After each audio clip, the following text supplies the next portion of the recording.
वृषभ राशि वाले बंधुओं, आप सभी का बहुत बहुत स्वागत है शिवप्रिया भेंड यूट्यूब चैनल में। तो वृषभ राशि वालों, ध्यान से समझिए, आने वाले 9 से 10 दिनों में किसी को भी भूल कर भी मत दे देना अपनी यह एक छोटी सी चीज। इस एक चीज को यदि आपने किसी को दे दिया तो आपकी तरफ जो खुशियां आ रही हैं, ईश्वर की कृपा और ग्रहों की जो शुभ दृष्टि आपकी ओर हो रही है, वह आप मोड़ कर किसी और की ओर कर देंगे। यही होता है ज्योतिष का एक बहुत ही गोल्डन रूल है कि जो भी ग्रह आपके जीवन में शुभ फल दे रहे हैं, हम उन ग्रहों से जुड़ी हुई चीजें कभी किसी को नहीं देते हैं, ना ही उपहार में, ना ही किसी को यूं ही प्रयोग करने के लिए और ना ही उधारी में, क्योंकि वे चीजें आपके जीवन में खुशियां लेकर आ रही हैं। शुभ ग्रहों की शुभ दृष्टि आपके जीवन में लेकर आ रही हैं और आपके दुख तकलीफ दूर होने का अब समय आ गया है। ऐसे में यदि आपने वे चीजें किसी और को पकड़ा दी तो आप अपने जीवन की बरकत, खुशियां और तरक्की किसी और को पकड़ा देंगे और आप ज्यों के त्यों खड़े रह जाएंगे। याद रखना बंधुओं कि जीवन में कभी कभी ऐसा समय आता है जबकि हमारे जीवन में ग्रहों की शुभ दृष्टि, विशेष ग्रहों की शुभ दृष्टियां पड़ना शुरू होती हैं, जिनके माध्यम से ईश्वरीय कृपा और आशीर्वाद हमारे जीवन में आते हैं। अब ध्यान से समझिए कि जब हमारे जीवन में शक्तिशाली शुभ ग्रह, देव ग्रह मजबूत होते हैं हमारी कुंडली में और आज की चलित कुंडली में और जन्म कुंडली में, तो हमारे ऊपर दैवीय कृपा अपने आप होने लगती है। लेकिन जब नकारात्मक ग्रह बली हो जाते हैं, जैसे राहु, केतु, शनि और मंगल, तो हमारे जीवन में नकारात्मक ऊर्जाएं अपने आप आकर्षित होने लगती हैं। यह बिल्कुल वैसा ही है जैसे कि हमारे पास जो ऊर्जा है, हम उसी प्रकार की ऊर्जा को अपनी ओर खींचने लगते हैं, बिल्कुल चुंबकत्व की तरह। तो अब समझने वाली बात यहाँ पर यह है कि यदि आपके जीवन में खुशियां आ रही हैं तो आपको बहुत सावधान रहना है। कुछ चीजों को लेकर बहुत सतर्क रहना है। कुछ कार्य हैं जो आपको भूल कर भी नहीं करने हैं इन 9 से 10 दिनों में। कुछ चीजें हैं जिनका लेन देन भूल कर भी नहीं करना है और खास तौर से इस एक चीज का लेन देन तो भूल कर भी नहीं करना है। ठीक इसके विपरीत कुछ चीजें ऐसी हैं जो आपको जानबूझकर किसी को दे देनी चाहिए। इससे आपके जीवन की नकारात्मकता चली जाती है, किसी और के पास चली जाती है। कहने का मतलब यह है कि उसके जीवन में कोई परेशानी नहीं आएगी, उसका विनाश नहीं होगा, क्योंकि उसकी ग्रहों की स्थितियां उसे संभाल लेंगी। लेकिन आपके जीवन की जो दुर्गति है, परेशानी है, वह जरूर चली जाएगी। तो बंधुओं, आज का यह जो कार्यक्रम है, इसी कार्यक्रम में हम आपको आपके जीवन की ग्रह दशाओं के अनुसार किन चीजों का आपको लेन देन अगले 9 से 10 दिनों में नहीं करना है भूल कर भी, किन चीजों को आपको देना है किसी और को, और कौन से वे कार्य हैं जो आपको भूल कर भी नहीं करने हैं, इन 9 से 10 दिनों में सारी बातें विस्तार से बताने वाले हैं। इसी के साथ साथ एक ऐसा भयंकर दोष जिसे हम पितृ दोष कहते हैं।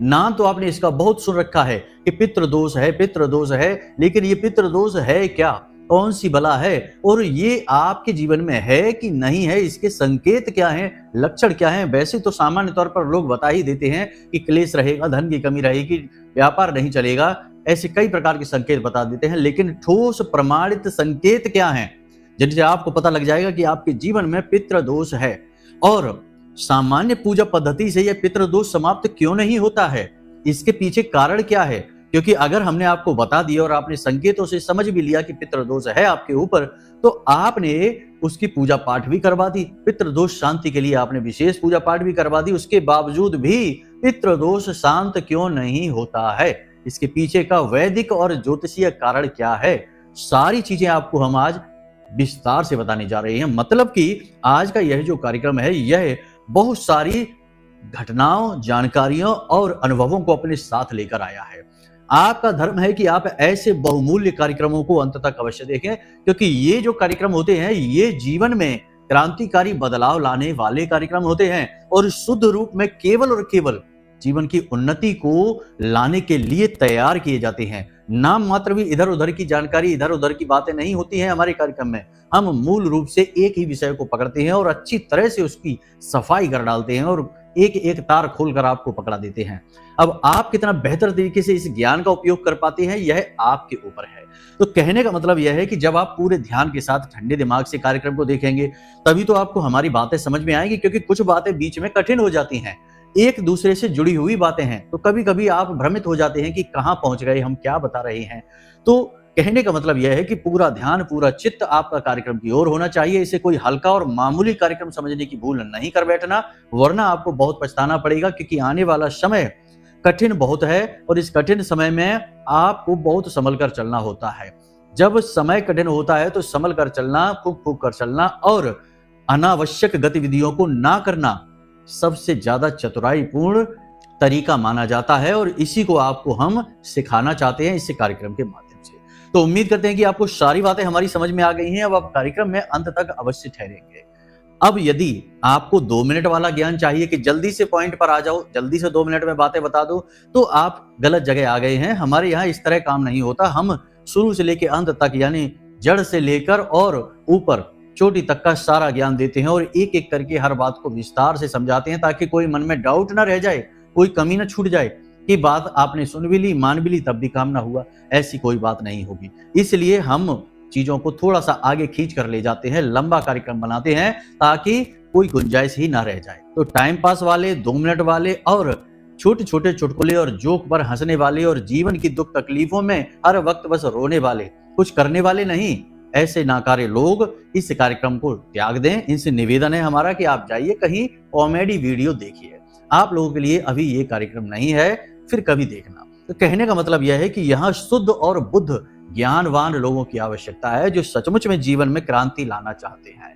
उम्मीद करते हैं आप हमारी बातों को समझ रहे हैं और हो सकता है कि थोड़ी हमारी वाणी कठोर हो गई हो, लेकिन कुछ लोग ऐसे अटपटे प्रश्न और ऐसे अटपटे सवाल पूछ लेते हैं जिनको सुनकर ही आश्चर्य होता है कि ऐसे लोग किस दुनिया में जी रहे हैं। आगे हम आपको बताएंगे कुछ प्रश्न आप लोगों के ही ऐसे बीच लोग बैठे हैं जो पूछते हैं कि हमें आश्चर्य होता है कि क्या पूछ रहे हैं हमसे। आगे बताएंगे कार्यक्रम में। खैर चलिए अपने मूल विषय को प्रारंभ करते हैं।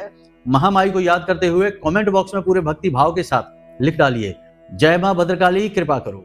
महामाई निश्चित तौर पर आपके ऊपर कृपा करेंगे, हमें पूर्ण विश्वास है। साथ ही साथ यदि मन में माई के लिए सच्चा भाव है तो कमेंट में यह भी लिख दीजिए कि मैं भी माई के परिवार का हिस्सा हूं, क्योंकि ये कार्यक्रम महामाई के धाम से ही प्रसारित हो रहे हैं। उन्हीं की कृपा और आशीर्वाद से आप तक पहुंच पा रहे हैं। तो बस लिख डालिए।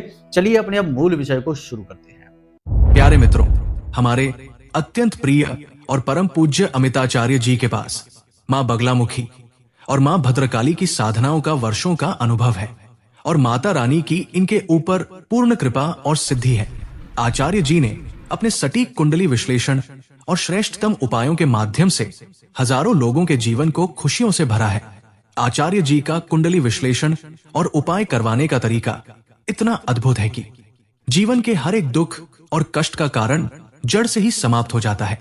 फिर समस्या चाहे जैसी भी हो, कर्जा बहुत बढ़ गया हो, व्यापार चल नहीं रहा हो, बीमारियों में आप बर्बाद हो चुके हो, रिश्तों में प्रेम समाप्त हो चुका हो, या फिर नौकरी ही ना मिल रही हो, विवाह में देरी होती हो, कैसी भी समस्या हो, इन समस्याओं का कारण क्या है, कौन सी महादशा परेशान कर रही है, कौन सा दोष लगा हुआ है, सब कुछ आचार्य जी इतना सटीक बताते हैं कि वर्षों वर्ष के दुख कुछ ही दिनों में समाप्त हो जाते हैं।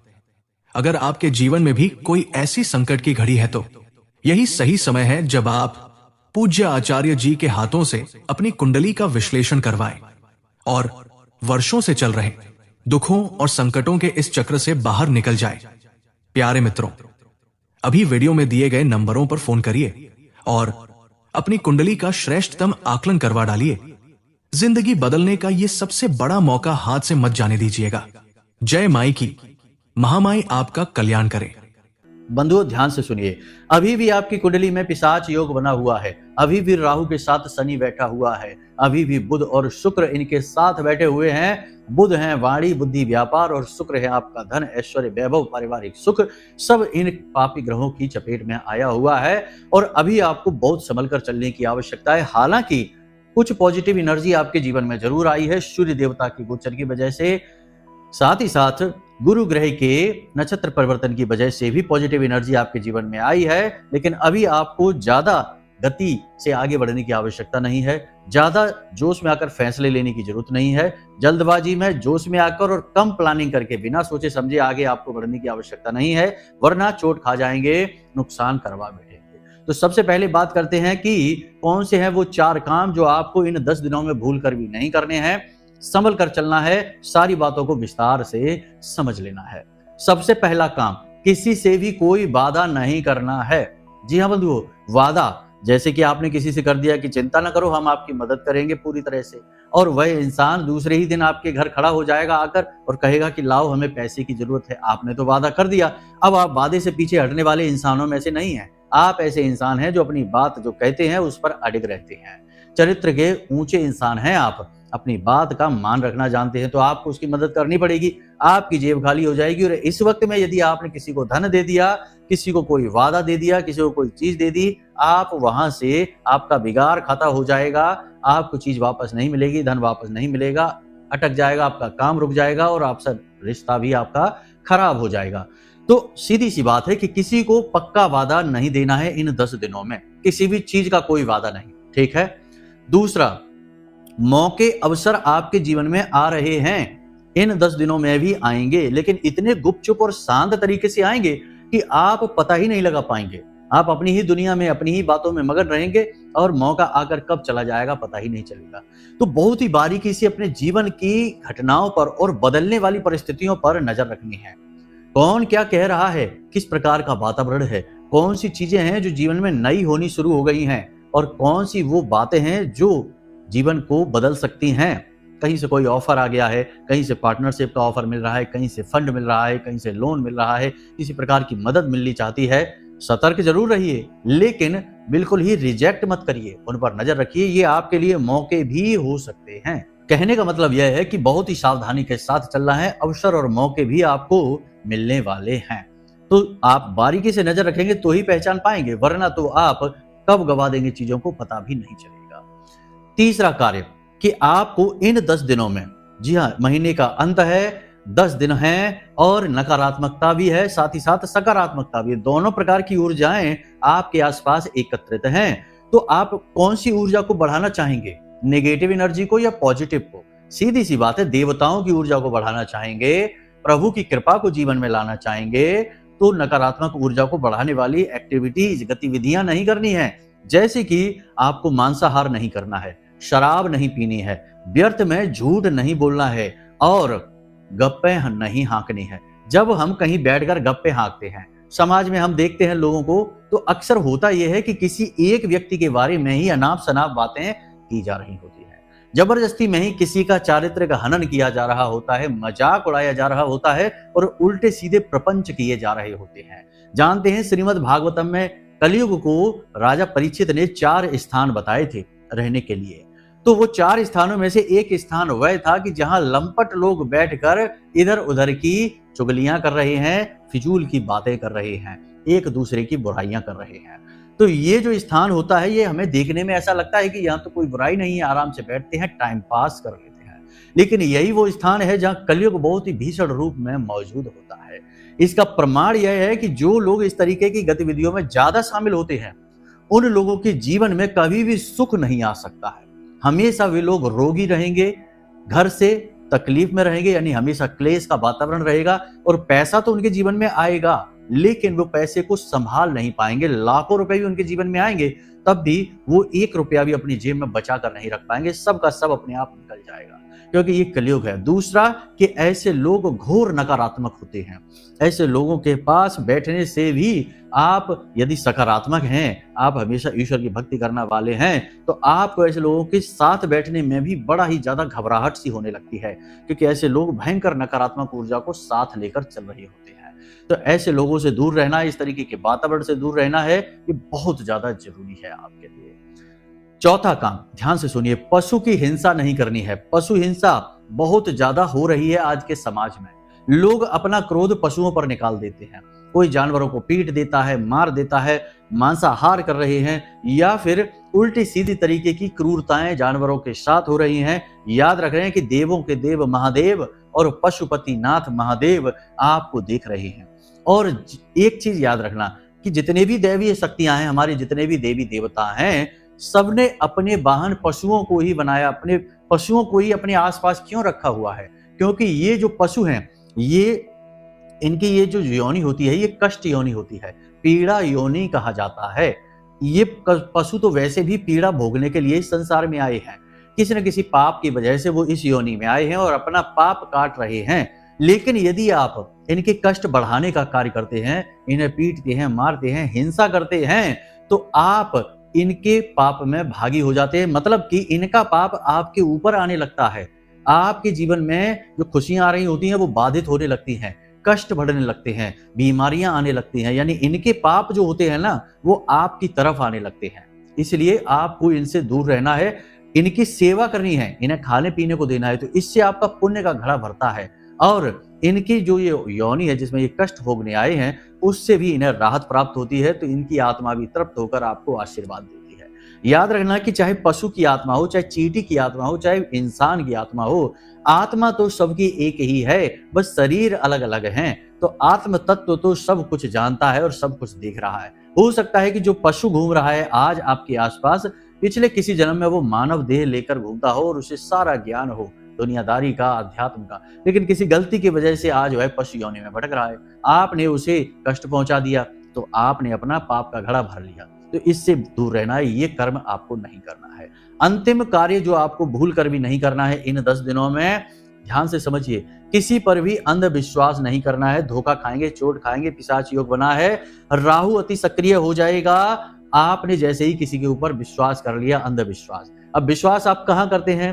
3 जगहों पर आप सबसे ज्यादा विश्वास करते हैं। पहला, पैसे रुपए को, जैसे कोई आपका अपना नजदीकी इंसान है, आप पैसे रुपए के मामले में उससे लापरवाह हो जाते हैं, उस पर नजर नहीं रख पाते हैं। जैसे आपका पार्टनर है, आपका भाई है, आपका मित्र है, आपके साथ रुपए के लेन देन को लेकर काम चल रहा है, किसी प्रकार का कोई व्यापार में शामिल है, तो आप रिश्ते का लिहाज करके और विश्वास करने लगते हैं, गहराई से विश्वास करने लगते हैं। ये कार्य आपको नहीं करना है, धोखा मिलेगा, ठीक है। दूसरा कि आप विश्वास कहां करते हैं? आप जब भावनात्मक तौर पर किसी से जुड़ जाते हैं तो अपना दिल खोलकर रख देते हैं, अपने भविष्य की योजनाएं बता देते हैं, अपने छुपे हुए रहस्य बता देते हैं और आपके जीवन में अभी क्या चल रहा है इसे भी आप बता देते हैं। ये नहीं करना है। और तीसरा विश्वास आप क्या करते हैं? तीसरा विश्वास करते हैं रिश्ता जल्दी से जल्दी जोड़ने में। कोई भी व्यक्ति 4 दिन आपके साथ प्रेम से बातें कर ले, उठ ले, बैठ ले, आप उसके साथ रिश्ता समझने लगते हैं, लेकिन ये नहीं समझते कि आज का यह संसार बड़ा ही चालाकी भरा हुआ है। आजकल लोग नजदीक आते हैं, जुड़ते हैं, प्रेम से बातें करते हैं क्योंकि उनका अपना कोई मतलब सिद्ध होना होता है, और अपना मतलब सिद्ध होते ही वे लोग आपसे पीछा छुड़ाकर कब निकल जाएंगे आपको पता भी नहीं चलेगा, फिर आपको दुख होगा। तो ये 3 जगहों पर आप बहुत जल्दी विश्वास करते हैं, अंधा विश्वास करने लगते हैं और फिर धोखा भी आपको इन्हीं 3 जगहों से मिलता है। तो सावधान रहना है। इस समय स्थिति ऐसी नहीं है कि आप किसी पर अंधा विश्वास करें। सतर्क रहना है, धोखेबाजी हो सकती है, फ्रॉड हो सकता है, ठगी आपके साथ हो सकती है। ये 5 कार्य आपको हमने बताए हैं जो आपको भूल कर भी नहीं करने हैं। अब एक कार्य ऐसा है जो आपको लगातार करना है इन पूरे के पूरे 10 दिनों तक। यानी कौन सा कार्य है वो ध्यान से समझिए। प्रतिदिन आपको मंदिर जाना है और मंदिर में जाकर आपको अंशदान करना है। हम हमेशा यही कहते हैं कि मंदिर में जाइए और अंशदान करिए, मंदिर में दान करिए, दान पात्र में डालिए, चाहे छोटी सी रकम डालिए, 5 रुपए डालिए, 10 रुपए डालिए, जितनी आपकी क्षमता सामर्थ्य है अवश्य डालिए। शास्त्र कहते हैं कि हमारी कमाई का, यानी इंसान जितना भी धन कमाता है उसका दशांश उसे धर्म पर खर्च करना चाहिए। धर्म का मतलब है कि पवित्र कार्यों में, दैवीय कार्यों में। अब मानकर चलते हैं कि दशांश तो आज के समय में बहुत हो गया, किसी ने 10,000 रुपए कमाए और 1,000 रुपए यदि वह दान कर देगा तो बेचारे का बजट गड़बड़ा सकता है। तो अब मान लेते हैं कि दशांश नहीं तो एकांश, यानी कि 100 रुपए तो कर सकता है। 10,000 कमाया, 100 रुपए तो दान कर सकते हैं मंदिर में जाकर। तो बस यही वो विधि है। 5 रुपए प्रतिदिन भी आप दान करेंगे मंदिर में जाकर तो 50 रुपए ही होंगे 10 दिन में, लेकिन ये 50 रुपए आपके मंदिर में जो अखंड ज्योति जलती है उसको जलाने के लिए, घी के लिए प्रयोग हो सकते हैं। भगवान हनुमान जी का मंदिर है तो चोला चढ़ाने के लिए, भगवान के प्रसाद के लिए, किसी प्रकार का भंडारा होगा, कन्या होंगी, यज्ञ हवन आदि होगा तो उसकी सामग्री लेने के लिए। तो आपका पैसा कितनी अच्छी जगह प्रयोग होगा, भगवान की सेवा में प्रयोग होगा। तो आप जब ये कार्य करेंगे तो आपको इसका कई गुना अधिक फल प्राप्त होगा। अब कुछ लोग जो यहाँ पर मूर्खता की चरम सीमा रखते हैं वे कहने लगेंगे कि क्या भगवान को भी पैसे की आवश्यकता है, भगवान को पैसे की क्या जरूरत है। तो ऐसे लोगों से, वैसे तो हम कुतर्क वितर्क में विश्वास नहीं रखते हैं, विश्वास में ही विश्वास रखते हैं, लेकिन फिर भी बता दें कि आप अपने बेटे को लाकर फल पकड़ा देते हैं। मान लीजिए केले आपने पकड़ा दिए बच्चे को खाने के लिए, लेकिन आपका बेटा खुद केला खाने से पहले एक केला छीलकर आपके ही मुंह में लगा दे कि पापा खाओ, तो आपको कैसा लगेगा? मम्मी खा लो, पहले आप खाओ फिर हम खाएंगे। तो आपको कितना प्रेम उमड़ेगा अपने बालक के लिए, आप उस बालक को गले से लगा लेंगे। हालांकि वह फल आपने खुद ही उस बालक को दिया है, उस बालक ने नहीं लिया। दुकान से नहीं लिया, खरीदा नहीं, उसकी क्षमता नहीं कि वो ले ले, लेकिन आपकी दी हुई वस्तु जब वह आपको वापस देता है तो आपके मन में प्रेम उमड़ता है। ऐसे ही भगवान किसी भी स्वरूप में हो, हमारे पिता माता तुल्य होते हैं, माता पिता ही होते हैं, परम पिता, ठीक है, महामाई होती है। लेकिन जब उनकी ही दी हुई वस्तु हम उन्हें अर्पित करते हैं तो भगवान का भाव उमड़ता है। और सारा खेल यहाँ भाव का है, प्रेम का है और ऊर्जाओं का है, ये याद रखना।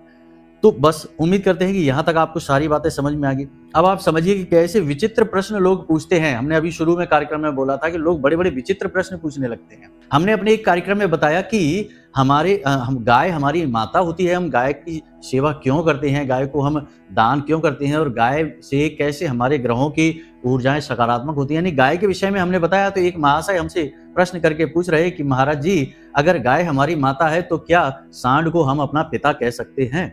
अब ये महाराज जी का नाम तो बड़ा ही शुभ था, बहुत ही अच्छा था श्रीमान जी का, लेकिन हमने उनको जवाब नहीं दिया क्योंकि ऐसे जवाब देना ठीक नहीं होता है। लेकिन मानसिकता तो यहाँ से पता चली ही जाती है कि इंसान किस प्रकार की विचारधारा लेकर घूम रहा है और ये सदगति में जाएगा या दुर्गति में जाएगा। तो बस यहाँ से थोड़ा सा मन खराब हो जाता है कि हम तो प्रयास कर रहे हैं अच्छा, लेकिन बहुत सारे लोग बड़े ही नकारात्मक है, बड़े ही दूषित हैं। तो ऐसे लोगों से ही हम निवेदन करते हैं कि कृपा करके हमारे कार्यक्रमों पर ना आए, कोई जरूरत नहीं है। अच्छे लोग बहुत हैं देश में और बहुत ही सज्जन लोग हैं और बहुत ही बड़ी ही इच्छा के साथ, स्वेच्छा के साथ, प्रेम से हमारे कार्यक्रमों का स्वागत करते हैं, ज्ञान का उपयोग करते हैं और हजारों लाखों लोगों के जीवन में बदलाव आए हैं, पॉजिटिव बदलाव आए हैं इन कार्यक्रमों को देख देख कर। लोग लाख लाख धन्यवाद हमें करते हैं हमारे व्हाट्सएप पर और हमें फोन कर।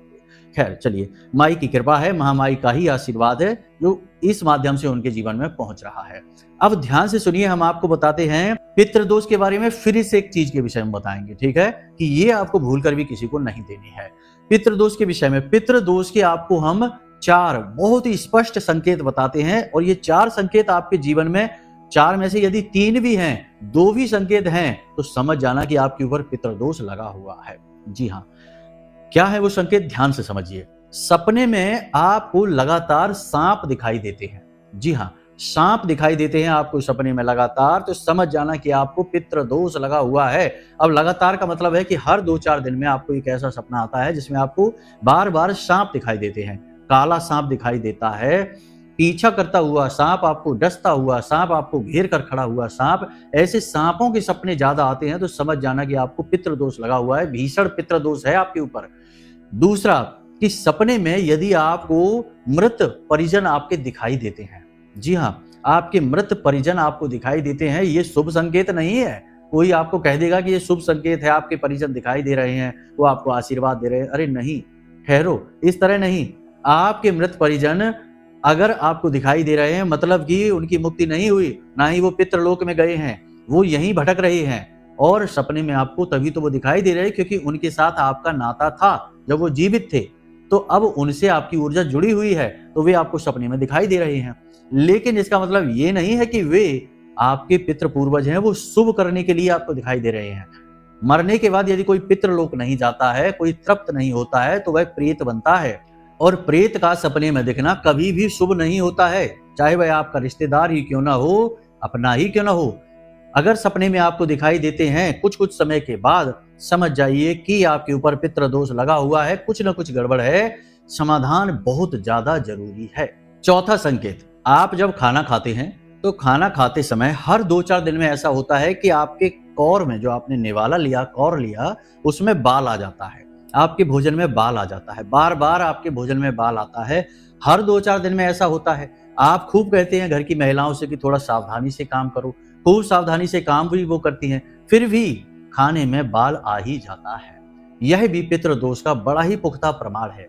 वैसे तो बहुत सारे और भी प्रमाण हैं, लेकिन वे कंफ्यूजन क्रिएट कर देते हैं। जैसे कि घर के बच्चे ना सुनी करें, अपनी मनमानी करें और उद्यमी उद्दंडी हो जाएं और अपनी मनमानी करने लगें, घर के बड़े बुजुर्गों का सम्मान न करें, माता पिता की बात न माने, तो यह पितृदोष है।